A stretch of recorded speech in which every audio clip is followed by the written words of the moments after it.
Paano malaman kung ano ang iyong task for that specific day dito po sa ating Popo Livestream app? So, naka-download ka na ng iyong Popo app. Congratulations! At nakapasok ka na rin sa agency.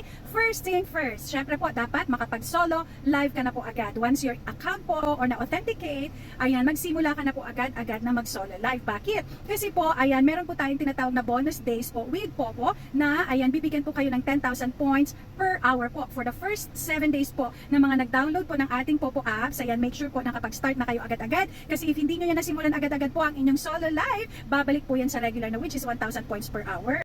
Advantage if na-avail mo po yung first 7 days is that since meron siyang 10,000 points per hour, ibig sabihin po niyan, in just 5 days, automatic po ay meron ka na agad 100,000 points which is minimum yan na nawi-withdraw dito po sa Popo na ang yung 10,000 points na makukuha mo is, ayan, equivalent yan sa $10, 10 US dollars, so parang 500 plus, depende po sa US na conversion. So yun po, if na-avail mo yon ang pinaka magandang part, the bonus part, automatic yan makakapag-withdraw ka agad-agad in a span of 5 days. Basta wala pong violation na nagawa.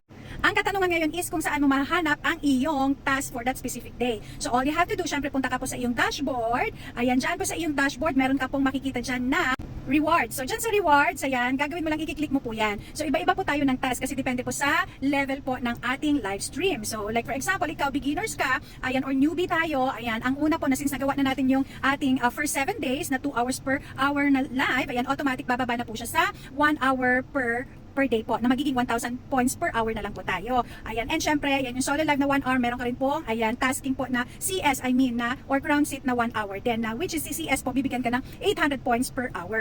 Pero huwag kang mag-alala kasi even if, ayan, ikaw po ay bumalik na sa regular na host na 1,000 points per hour, ayan, pwede pa naman yan tumaas. Ayan, once na tumataas po, live stream level, tumataas din yung ating per hour points and syempre, humahaba din yung time ng ating live stream. Kasi syempre, di ba, mas gustuhin natin yung mas mahaba ang, ayan, live natin para mas malaki ang kita, mas malaki ang points na makukuha na reward, and syempre, pag malaki ang points, automatic malaki din ang ating payout. Mas mabilis tayo makapag-payout at mas malaki ang ating payout, no? Kaya, yan po ang technique, dapat po i-aim natin na level up tayo agad-agad sa mas higher na level para po tayo ay mas mabilis kikita ng, ayan, ng dollars of course dito, mas mabilis tayo makapag-withdraw at mas malaki po ang ating withdraw po. Ano yan? Possible yan na per day, pwede pong kumita. Ayan, especially if nasa mga agent na po kayo kasi, ayan, super possible po na everyday ang ating payout.